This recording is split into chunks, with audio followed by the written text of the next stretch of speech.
Going on a Royal Caribbean cruise to the Caribbean doesn't mean you have to get duped by some of these really common mistakes. I see it happen all the time. Heck, it sometimes happens to me. And today I've got a list of the mistakes people are still making on their Caribbean cruises up next.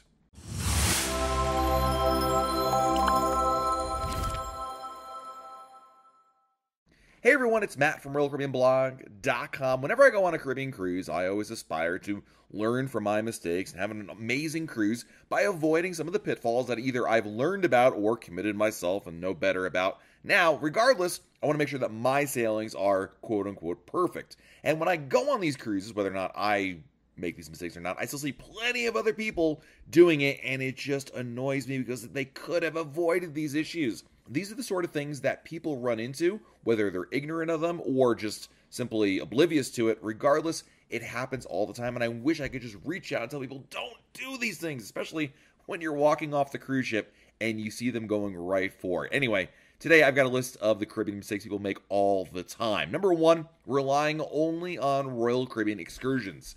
You know, it's really tempting and easy to just simply go to Royal Caribbean's website, book your shore excursions through the cruise line because it's all in one place, it's easy to manage, and Royal Caribbean has already vetted all these tours. So why wouldn't you want to book your tours through Royal Caribbean? Well, there's a couple of good reasons why you shouldn't. Number one, there's a lot more choices if you don't book your cruise through Royal Caribbean. There's a world of different choices you have in any of the ports you go to. Certainly, Royal Caribbean has vetted a number of tours and they offer you them, but there's also they've avoided other ones. Number one, maybe a tour operator doesn't want to pay a commission to Royal Caribbean, so that particular tour idea is not there. Number two, booking through Royal Caribbean will probably cost you more money in the sense that Royal Caribbean does take a kickback from these tours, so as a result, the cost could be higher. And number three, when you're going through other tour operators, you also get to support the local economy a little bit more. I'm not against giving Royal Caribbean money. As you can tell, I have a whole channel here dedicated to Royal Caribbean cruises, so it's not like I haven't been able to enjoy my time doing those things, and I certainly don't mind Royal Caribbean, but there's also something to be said about supporting the locals that you're visiting and putting more money in their pockets. I think that's worthwhile. So if you're looking to get excursions that are different from Royal Caribbean, or certainly an option to consider as well, look at other third-party providers. Now, where should you go for these? I mean, how do you find a reliable one? That's a really good question. There are a number of resources. ShoreTrip.com and Viator.com are two really good resources for that. As well, I'm a really big fan of ResortForADay.com. All of these will offer you other tours that may mirror what Royal Caribbean has or offer you even more choices. So don't rely purely on Royal Caribbean for your excursions. That is a mistake. Number two, doing just the same itineraries. I love cruising. I cruise right around once a month a year, so that's a lot of cruises, and a lot of them are in the Caribbean. But it can be very much a trap falling into the same routine. Oh, we want to go on a cruise? All right, let's do a Western Caribbean. Let's do an Eastern Caribbean. Oh, another cruise? Western Caribbean again. Oh, Eastern Caribbean again. And listen, the Caribbean only has so many choices. It's not like there's a ton of variety out there. But something you could consider to try to mix it up is to go to other itineraries. And this comes in the form of maybe longer sailings. If you go past 7 nights, there's a lot more ports you can go to. Part of the reason why a lot of these cruises go to the same ports all the time is because most people, especially in North America, only want to do week-long cruises. They want to do just the 7 nights, and if you want to go for just 7 nights, there's a logistical component to it. You can't just sail halfway around the world in 7 nights and make it back in time. So that's part of the reason why. So if you do a longer sailing, 8 nights, 9 nights, 14 nights, you're going to get to so many other places. And when you go to these more exotic ports, my goodness, it really opens up a ton of options.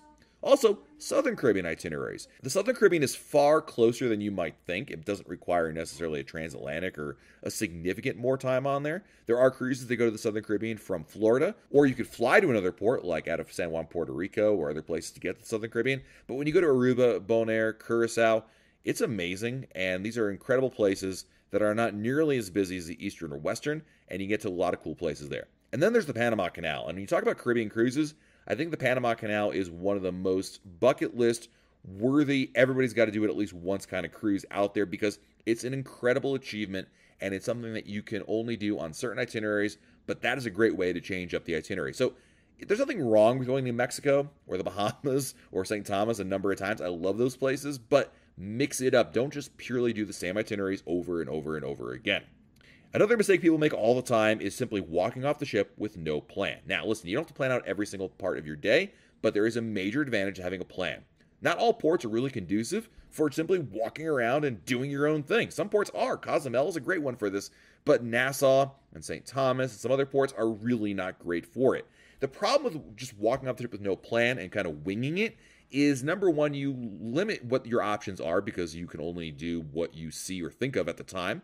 Number two, there's only so many options that are there, and in some ports, like, again, Nassau or St. Thomas, and this is true of other ports as well, there's limited options that are there. And in a lot of cases, people fall prey to simply vendors who are offering something in front of them. Now, listen, sometimes these vendors are actually great options, but you're limiting yourself. You have no idea if these people know what they're talking about, how good their tours are, if there's a better option, if there's a cheaper option, because you don't have the option to sit there and say, hang on a second, let me go Google your name and figure out what your tour is. No, you're making a judgment call on the spot. And more often than not, people just end up making, I think, poor choices or not as good choices as they can do later on. What I inevitably see is people come back on the ship, come back from their cruise, say, oh man, I wish I knew about X, Y, or Z. So walking off the ship with no plan is not always a great idea. Now, there's nothing wrong with simply just taking in a little bit of the local scenery and then getting back on board, especially if you've been to those ports before. But if you're new to a port, if you've never been there before, walking off the ship with no plan is a mistake. Something else is a big mistake, and I just shake my head every time I see it, is quite frankly the port talks on the ship. No matter which Royal Caribbean cruise ship you go on, there will be at some point a port talk in which you go to probably the Royal Theater, and there'll be somebody from Royal Caribbean there who will tell you all about the ports you're visiting and all the secrets and things you can do on there. It sounds amazing, except it's not. It's pretty much fake, quite frankly. It's a waste of time, these port talks, because they just promote businesses that pay to be included. What I mean by this is they'll give you a little port map, which is something they usually entice you to go to. And if you look at the port map that they give you, all it lists are certain businesses that have literally paid Royal Caribbean to be on there.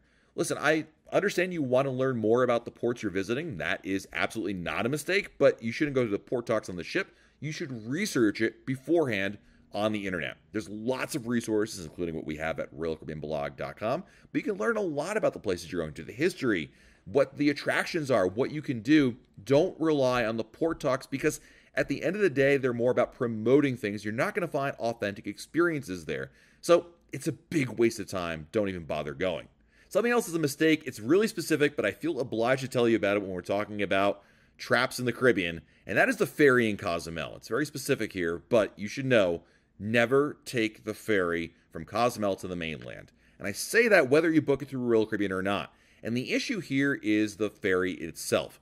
The ride over from Cozumel over to Playa del Carmen is not that long. It's about 20, 30 minutes or so. The issue is the sea conditions in that channel can be so rough, and it's so common that people regularly get seasick to the point of vomiting. And when one person vomits on a ferry, a lot of other people start doing it as well, and it becomes a real disaster in there. I have heard so many horror stories about going on this ferry in Cozumel. So I just wanted to say, I understand you want to go to Tulum, or you want to go see Chichen Itza, or go see a number of amazing things on the mainland. Trust me when I tell you, don't do it. Go on a different excursion to a different port in the mainland, or better yet, do a land tour over there. But the ferry in Cozumel is a mistake. Don't do it.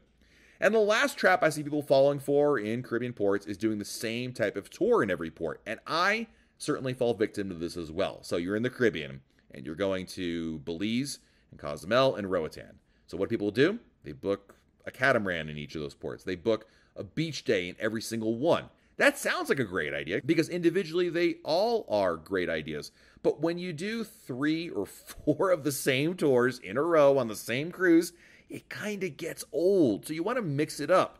What I mean by that is if you're doing a beach day, pick out the beach day you really want to do. Cool. In another port, try doing a city tour. Go into the town, check out the history. Maybe you do a tour that has a culinary aspect to it. Maybe you do a tour that takes you out on the water versus one that's at the beach versus one that's doing an ATV tour or something like that. Mix it up. It really makes a difference because at the end of the day, I found like a lot of people end up doing the same types of tours and it kind of gets burnt out by it. They're kind of like, oh gosh, another beautiful Caribbean beach to go to. It's great, but I'm kind of sick of it at this point. So mix it up. Do something different. Don't constantly book the same thing.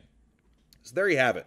The Caribbean mistakes people still get duped by all the time. Don't do these things. Avoid them by a little bit of planning ahead of time and thinking about the bigger picture. Hopefully, this will not only help you avoid, quite frankly, a waste of time, but more importantly, enhance your vacation experience overall. Let me know in the comments below, what are the Caribbean mistakes that you see people making all the time, and have you fallen victim to any of these? Let me know down there in the comments. While you're below our video, hit the like button, subscribe to our channel, and turn on notifications. That way, YouTube lets you know we have a brand new video to share. This has been Matt from RoyalCaribbeanBlog.com, and we'll talk again real soon.